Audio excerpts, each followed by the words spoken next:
Good morning, everybody, and a happy Saturday morning to you. Okay, my friends. First of all, a lot of new information has come out about police protection during Harry and Meghan's trip to Australia. Meghan apparently is starting a new clothing line based on Diana's style. There is a lot going on in here. Also, I have a message for you guys at the end about some stuff coming up. You're not going to want to miss it. So let's just jump in and get busy, shall we? Let's go. We're going to start off today with Princess Beatrice. Apparently, her husband, Edo Mapelli Mosby's father, Alessandro Mapelli Mosby, who happens to be 74, was approached regarding speculation of marital woes between the two of them. And basically, all he had to say was, I have plenty of opinions, but I'm not going to talk about them. It's not my business. You should go and talk to my son about it. Well, you know what? I like that answer. He seems like a nice guy. All right, let's continue.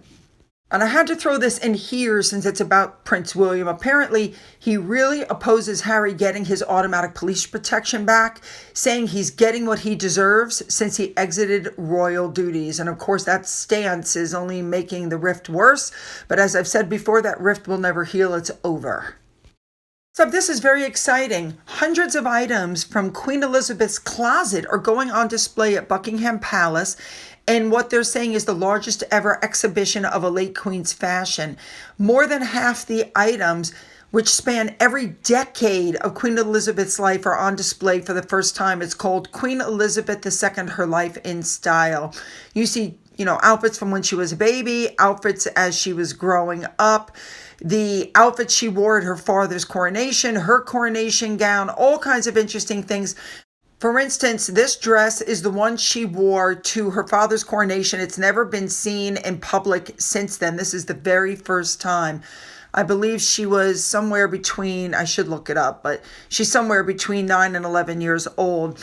And then, of course, we have this dress. Well, come to find out, it was designed by Angela Kelly herself, the Queen's dresser.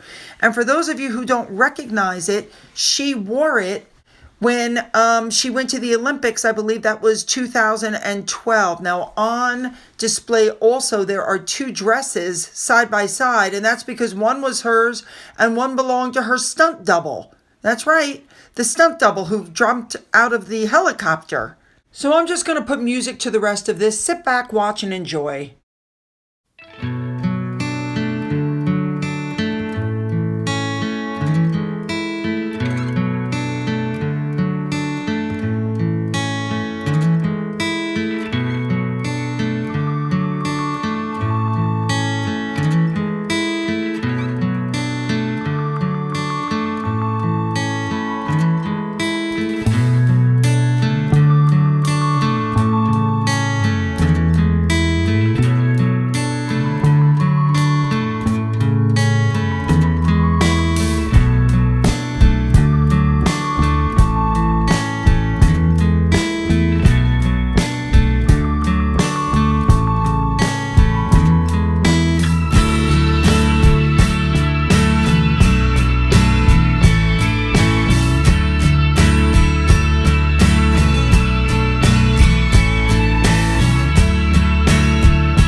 Let's move on now to our Harry and Meghan stuff. And what's being said is that there is a limit to how much money people will pay to be lectured on the ins and outs of workplace wellness by a man who's never held a 9-to-5 job in his entire life. Who'd have thought it?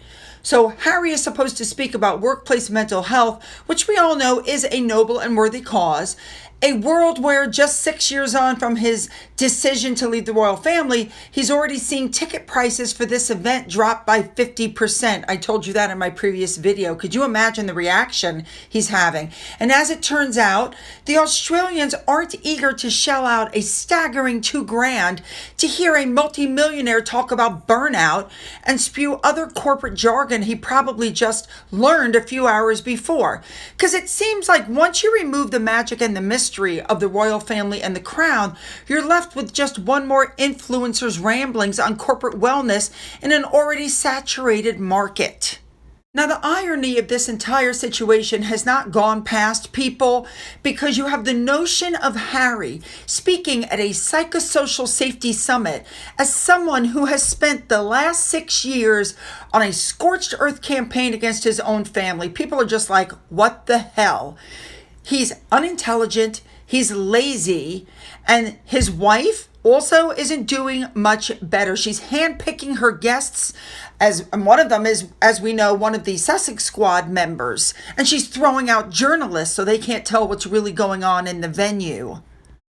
Of course, articles are coming out saying that if there's a catastrophic photo op, there could be a repeat of the visual blunders of 2018. People that don't turn out, no public turnout, could be framed as a collapse of their global influence. There's also photos that emphasize their commercial ventures, could alienate the public and the royal family. It's just not going to go well. The biggest problem that I see Harry and Meghan are going to have is it just came out that the taxpayers of Australia are going to be funding some of Harry and Meghan's tour. They're going to be paying for the police operations. Can you believe this? Even with the petition and the cost of living crisis that they're in the middle of. And let's not forget that when they were asked, Harry and Meghan's spokesperson said, it's a moot point. The trip is being privately funded. I'm not sure what this petition hopes to achieve. But yes, that's what they're doing. It's the New South Wales Police Force. They will be doing an operation to ensure public safety is maintained while Harry and Meghan is there. Public safety? No. They're doing it for police protection for Harry and Meghan. They're going to be having additional security measures throughout their stay while trying to minimize disruptions to the communities. So, of course, they're going to focus on the events where the public might be involved. Are you kidding me? Unbelievable. Now, because of this leaked document, we found out they're going to be doing a children's hospital in an Australian event for Invictus. Meghan is going to go to a women's homeless shelter. Harry's going to go to the AFL club in Melbourne and a rugby union match in Sydney. And they're going all over the place. And the police are giving them protection, and the Australian taxpayers, who are already in a horrible crisis, are going to be paying. Let me just tell you what the news said. Listen to this. And FYI, notice it says Royal Tour at the bottom of the screen. Details about Prince Harry and Meghan Markle's upcoming visit to Australia have been revealed. There are reports the pair will stop in Melbourne, Canberra and Sydney. They're expected to visit a children's hospital and to also make appearances linked to Veterans Affairs and mental health.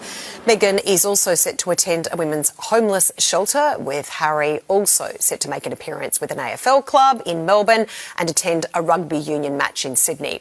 The 4-day visit starts next Tuesday, with the Duchess set to speak at a luxury women's retreat at the Intercontinental Hotel at Coogee in Sydney. Now, let me just throw in here, it would not shock me at all to learn that Harry and Meghan leaked this information. We know that they're going to be making now all these stops, and I'll bet you they'll even announce a donation to something, although the money will probably never arrive, just like everywhere else.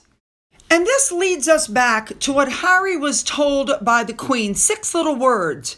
You're either all in or you're all out.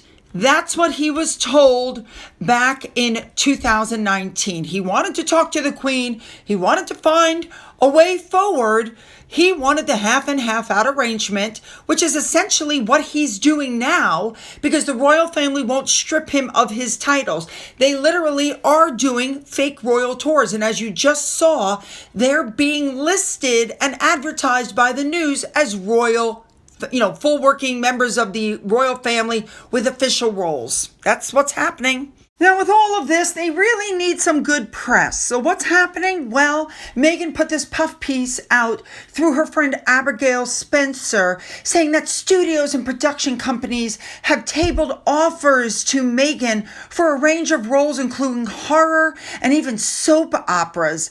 Oh my God. I don't believe that at all. What bullshit.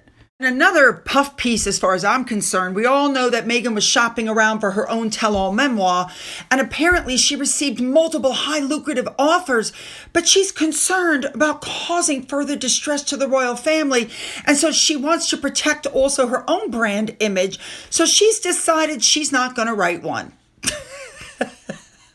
Oh my God.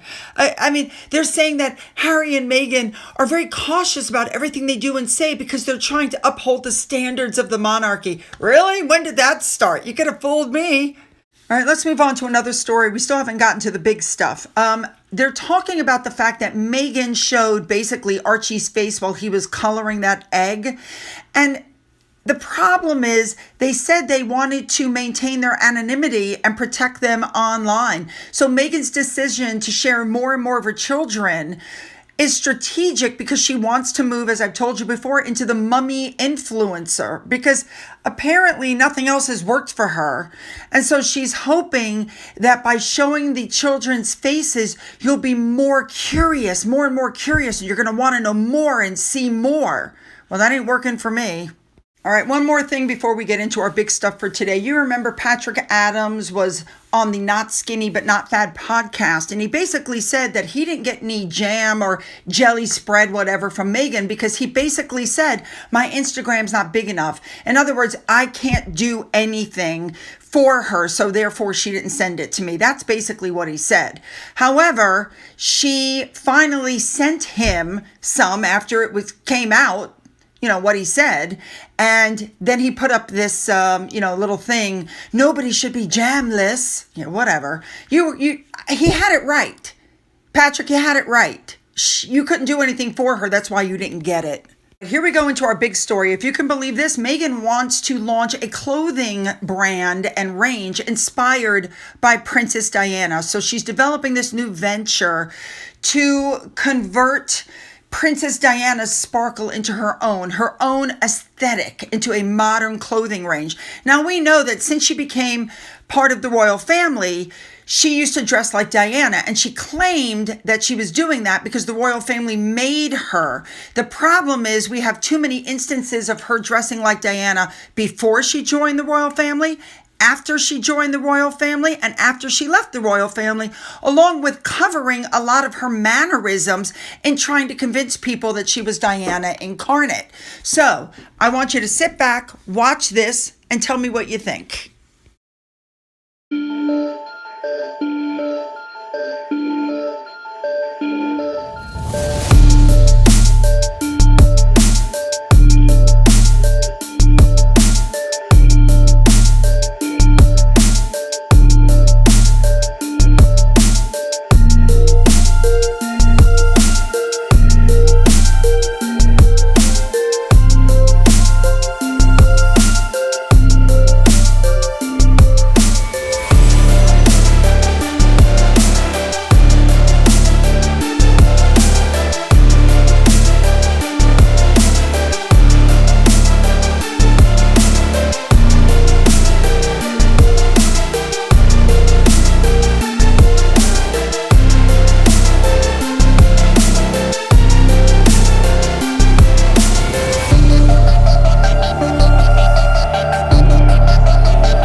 me tell you, the backlash has already started. Now, a fashion industry source told the news that Meghan has been consciously leaning into visual cues associated with Diana for some time. Yes, we know that. We just saw it.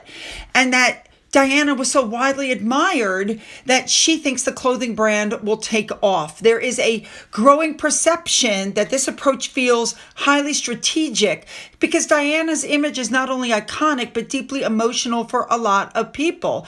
And Diana's approach to casual dressing was widely seen as revolutionary. She would have tailored pieces and then, just normal pieces. Anyway, it's not going well. People are already slamming her. I, for one, would not buy anything from her. I'm sorry. I just wouldn't do it. All right, so you guys, so the message I wanted to give you is that since I'm done reading Tom Bower's book, we're going to meet on Tuesdays and Thursdays to read other books, starting next Tuesday with the book Spare Us. So every Tuesday and Thursday at 6 o'clock, that's what we'll be doing, okay? Now, in the meantime, put your comments down, make them good. Don't forget to hit the like and the subscribe button and the bell for all notifications. Then go down into the description box where you'll find the link to my Twitter, my Gettr, my Rumble, my email, a link to my father's book, which remains up for sale on Amazon, a link to my Amazon wish list, as well as a physical address. For those of you who have donated to my coffee fund, thank you so much. And as always, you guys, have a great day.